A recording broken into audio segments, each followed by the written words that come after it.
Hey guys, today we're going to be doing what if Vegeta turned Super Saiyan first. So how he turned Super Saiyan first is during the Namek Saga when Vegeta asks Krillin to almost kill him and he gets healed by Dende after that. He gets a way bigger Zenkai boost than in canon that makes him strong enough to eventually turn Super Saiyan. So when he gets a rage boost, basically, he ends up turning Super Saiyan. The way he gets this rage boost is when he's getting pummeled by Frieza after this, after Frieza has powered up into his final form, he's getting pummeled by Frieza and he reminisces, I guess is the word, about all the horrible things that Frieza has done to the Saiyans. He destroyed their planet. He killed like 99% of the Saiyans. And so he reflects on all of this and he ends up getting a huge rage boost while getting pummeled by Frieza. He turns Super Saiyan from this and he ends up pummeling Frieza and he kills him. He doesn't give him any mercy, unlike Goku would, because he's Vegeta. He just kills Frieza. While this is happening, everybody gets revived and sent back to Earth with the Dragon Balls. Vegeta goes to the Ginyu space pod. He gets transported to Yardrat. He learns instant transmission there, and he ends up deciding, okay, I'm gonna kill King Cold and the entire Frieza force. Basically, tie up all the loose ends. He can do this because he has instant transmission, so he can just go to all the Frieza planets and do this. He ends up completing his goal to kill all of them, and he eventually instant transmissions back to Earth to complete basically his final goal, and that is to kill Kakarot. Like he kept saying, he wanted to kill Kakarot back in like the Saiyan Saga and Namek Saga, earlier in Dragon Ball, when he always said he wanted to kill Goku, he wanted to kill Goku. It's only really in the Buu Saga when he stopped actually wanting to kill Goku. So he instant transmissions to Earth, and he ends up finding Goku. Goku is probably at Capsule Corp looking for the Dragon Balls. Um, and for whatever reason, the show is called Dragon Ball. So, and he goes to Goku. He ends up having a fight with Goku. He challenges him to a fight, to the death. And Bulma is watching this, and so she calls over Yamcha, Tien, Chaozu, all of their friends to try and stop Vegeta from killing Goku. But Vegeta, in his Super Saiyan form, he's too powerful. He ends up beating down Kakarot in the fight, and before he can kill Goku, Goku's friends try and stop him, but Vegeta just blows them out of the way, and he ends up killing Goku. So Vegeta has now completed all his goals. He's killed Frieza, he's killed King Cold, he's destroyed the entire Frieza force, and he's finally killed Kakarot. So now he kind of has no goals left, and since he killed Goku, all of Goku's friends hate him, including Bulma. So Bulma and Vegeta never get together. So Trunks is never born, and so there's no Trunks to send from the future back in time. So really, Vegeta is just kind of there on Earth since he doesn't really know where else to go. So he just makes Earth his base, like his planet now. So he just trains and trains anyways for those 3 years because he's a Saiyan. What else will he do if he has no one else to fight against? He'll train. So he trains and trains and he levels up the forms of Super Saiyan 1. There's like I think there's like four different forms of Super Saiyan 1. There's like different grades of Super Saiyan 1. There's like Super Saiyan 1 grade 1, which is the original one, and then 2, and then 3 is the big buff one, and then 4 is like how Goku and Gohan were after they came out the time chamber.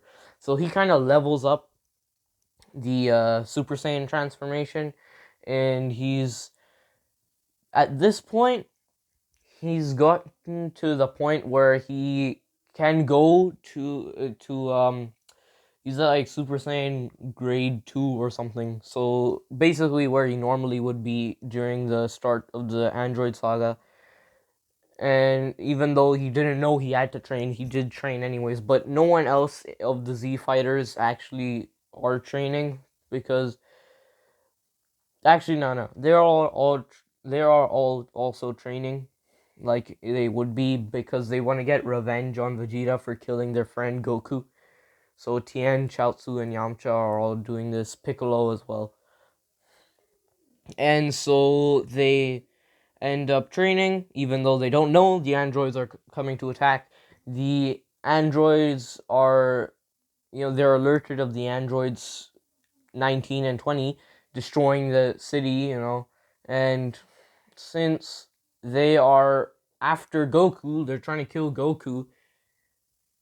They end up figuring out that Goku's actually dead from the other Z fighters. When they end up going to where the androids are, they tell the androids Goku's actually dead, Vegeta killed him.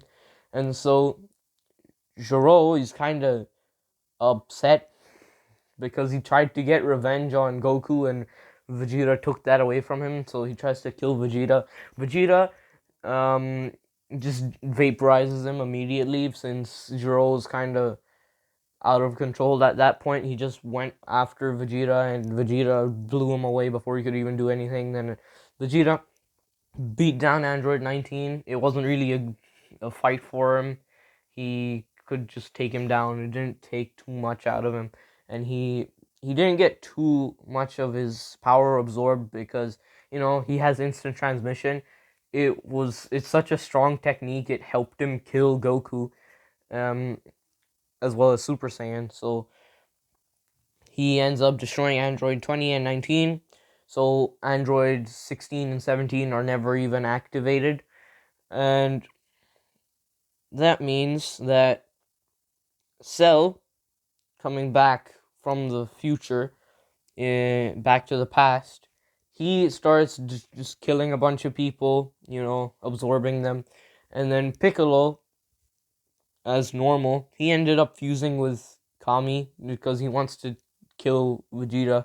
So he's strong enough anyway. So he ends up going after Imperfect Cell, and he takes Tien and Yamcha and Chaozu with him. So they end up killing Imperfect Cell before he can even absorb anybody else. Just one city. And yeah, and then Vegeta and the other Z fighters are just training and training until the 7-year time skip is over, and there's the Buu Saga. So with the Buu Saga, that means Vegeta and all the other Z fighters, they're about at the same strength they would be at this point.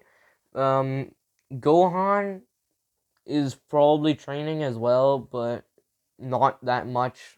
Maybe just a little bit. So he never gets Super Saiyan 2.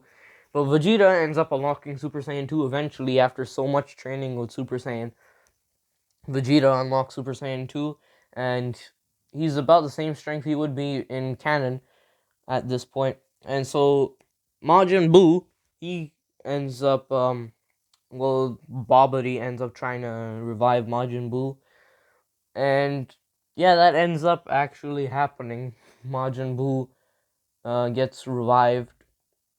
But the way this happens is, how Goku fighting Vegeta actually made a lot of the energy that led up to Buu getting released?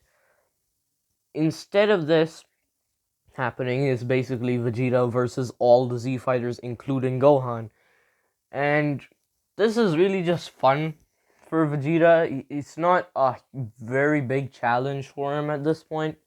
Since Super Saiyan 2, Vegeta in the Buu Saga versus Piccolo in the Buu Saga, Tien, Yamcha, and Chaozu. I mean, the only one he would have some difficulty with would be Piccolo. The others, he'd literally just kill them. And at this point, they all attack him at once, so he just decides it's enough. They're too annoying for him, and so he just kills them because they keep trying to fight him and again and again. And it's just really annoying at this point for him. It's been years, so he just kills Tien, Yamcha, and Chaozu, and this makes Piccolo really angry, so it gives him a slight rage boost, and so he fights Vegeta. Vegeta still ends up killing him, and so all this energy being released from this big fight ends up contributing to Boo getting released when the energy that was absorbed from Vegeta from the World Tournament did that, did help. So Boo gets released, but it's just Vegeta, Super Saiyan 2 Vegeta. Is not, it's not really, it's not gonna, he's not strong enough, basically, to fight even Fat Boo and win, as we saw in the Boo Saga. He sacrifices himself, sort of. Well, he's not really sacrificing himself in this timeline, because he's not sacrificing himself for anybody, really. He just wants to kill Boo because he was a good fight, and he couldn't. Boo was too much for him, so he just blew himself up to try and destroy Boo, but it didn't work. And eventually, Boo gets to be too big of an issue, because now everybody's dead. So eventually, Supreme Kai probably wakes up Beerus. Beerus most likely just Hakai's Boo out of existence, and Babidi as well. So yeah, they're all dead. It's just Supreme Kai, Kabito, and the Destroyer. So they're really the only people in Universe 7 that we actually know that are still left alive at this point. So all the other stuff, for the most, yeah, all the other stuff doesn't really happen. It just ends here, kind of. So yeah, unless I can think of another way to continue this series, which I don't think there's any other way to continue this series at this point, since pretty much everybody's dead.